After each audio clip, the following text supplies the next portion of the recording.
Hey Strong Siders, today we've got a follow-up video to our anterior glide fault video. Today we're going to be looking at some stuff to help strengthen the scapulothoracic joint. When you're first working with somebody that has some of these issues where there's some patterns going on, the motor control center is not going to work really well in a position where you're loaded. So laying them down on a bench and start working on some retractions is a good way to go. You can assist them by adding some load of holding the arm down or getting them to hold onto a dumbbell or a light weight at first. Make sure that shoulder blade is tracking back and down while they're doing this and get them to pause and hold. You can then go further and go into a bit of a Y raise here or a low trap raise.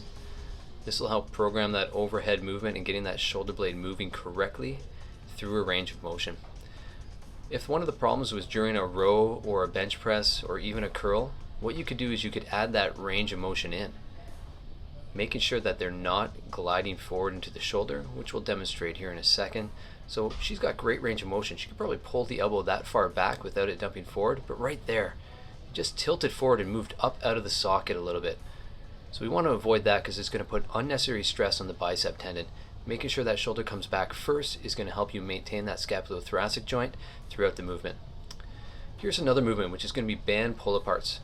Shanna's here squeezing her shoulder blades together as she yanks that band back. This is going to help strengthen your rhomboids and your mid-traps. We'll notice that all the trap muscles are really turning on here. And you're going to notice that when you go a little bit too far on through the range of motion, you might have to shrug into it. People who are already patterning into the upper traps too much, you're going to see them go right up into the upper traps right away. You may want to start this with a much lighter band or even half the band. You can even add your hand, give them something to focus on pinching. Because right away, if you tell them to activate a muscle, they're not going to know what to do. If you can give them something to relate to, like your hand on their back or say pull your hands behind your ears, it's going to help them a lot more. So keep working at it, trying to keep those shoulders down while you're squeezing together. This is going to help strengthen those muscles so you can maintain it. Next, we're going to pattern that Y overhead raise position. This is actually a plate press out. Watch when she comes back. She's tucking those shoulder blades back and together like we just practiced with the band, trying to avoid that shoulder tipping forward on her. When she reaches forward, it's just like we were doing on the bench with a single arm. Right here, we're going to look at her raise the shoulders. It's very hard for her to do the movement when they're up there.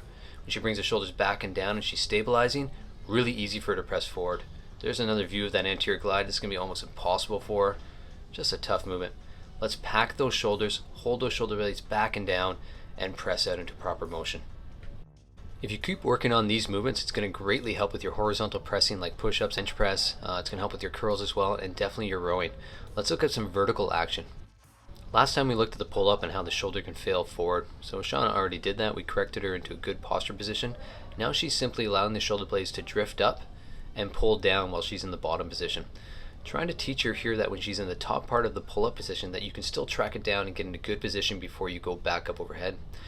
Now she's overhead and she's doing the same sort of tracking. We definitely want to learn to move the shoulder blades down and back before we pull the arms down to allow us to use our bigger muscles and help avoid that anterior glide of the shoulder.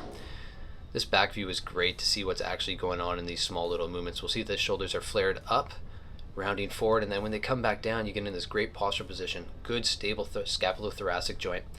Practice this bottom position, and definitely practice the top position so that you can get the start and the finish of your pull-ups in the best position, and then you can start working on everything in between. If you start losing a little bit in between, but you can reset in both positions, you're going to be way farther ahead than the person that's just constantly rolling forward in their shoulders. Alright, Strong Siders, let's work on that scapulothoracic joint. Let's not risk our shoulders just to go up and wait. Stabilize your shoulders. Save your shoulders. Have a good one, guys.